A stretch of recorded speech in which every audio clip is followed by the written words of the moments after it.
first when it happened, I was mad because the fact that the play was over. So it's kind of a cheap shot. And then first thing that went through my mind was like, I thought I was done, thought my career was over because I never got hurt before, never been injured. So first thing I thought was my ACL was gone, surgery. And after that, I just prayed and kept praying and kept praying. And one day I woke up. I just felt God saying to me, "You're gonna be okay. You're gonna be all right. You're gonna be fine. You're gonna get a brace. You're gonna be ready for football by the time spring comes." So that morning, I told Coach Collins, I went to his office and told him that I'm gonna be fine. I'm gonna be straight, no surgery. And then Nate told me, come by the office tomorrow. Came by his office and told me that ACL's fine. Just torn meniscus, torn MCL, PCL, everything's totally fine. So everything, the glory goes to God for that. The play was about 15 yards away from Tyler himself, and he received an illegal outside-in cut block. And so all I saw out of the corner of my eye, I was watching the play, out of the corner of my eye, I saw somebody's legs flip up in the air. And then all of a sudden I see him on the ground, and he's the type of guy that he'll pop up immediately.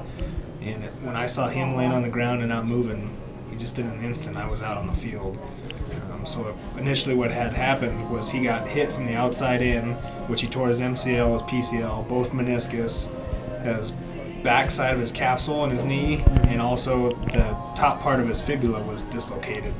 So he had quite a bit go on just inside that knee. If you watch the film of it, he was actually slowing up to stop, and the kid kind of cut him. Well, I knew right then and there, from day one, that I'd have to be in the training room 24/7. Before practice, during practice, after practice, whatever it took for me to get back on the field. Jenny helped me a lot, Nate helped me a lot. Just intense therapy all day, after class, before class, in between classes. I grab my lunch, come in here, just train, just get my knee ready. And everybody looking up to me as an influence, that makes me feel good about myself, about the message that I sent to everybody else. You know, I feel like I'm a good influence because of what I did. If you're hurt, I'm going to take care of you, and I'm going to make sure you don't get hurt worse. But if you're just kind of in pain and you can fight through it and be okay, I'm going to make sure you're on the field. And Tyler exemplifies that to a T. You know, he's one of the rare kids that, you know, if I tell him, okay, it's not torn, you'll be all right, I've got to put a leash on that kid and kind of hold him back because he'll just run with it. I'd much rather have a kid where I have to kind of hold back a little bit than I have to convince that they're okay. This spring, for instance, I'm trying to get him to slow down and take it easy because he just works and he practices so hard. Not that I don't want him to practice hard, but, you know, I don't need him to hurt himself in practice either. You know, and he's one of those players that you got to watch him and limit his reps, because if you don't, you know, he's going to be out there and he's going to go to the fullest like you want him to. But he's kind of one of those guys that's kind of over the top. And so, but as a coach, you love to have, you know, 89 other players just like that. You know, so we're just trying to preserve him, if you will, because I know he can be great for us. I know he can be the best safety in this conference. And so we can just keep him healthy and get him to the fall. It's going to be awesome good because he is that culture change. He's not the vocal guy. He's not going to say a whole lot, but you can just see by the way he practices.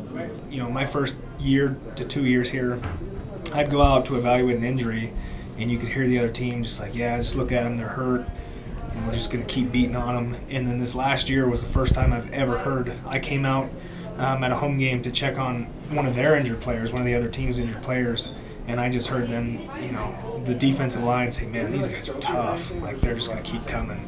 And, you know, that's what I like. I like for us to be known as a clean team, but also be one of the toughest in the Big Sky. They're going to fight through pain, and they're going to, you know, they're just a good, tough team. And so that's what I like to preach, and that's what I love about Tyler, and I think that's the culture change that I've seen here. Oh, it feels great. It feels great running around. I miss this so much. I couldn't wait till when the conditioning was over. I couldn't wait till spring break was over just to get back on the field, strap up, and run around. It felt really nice.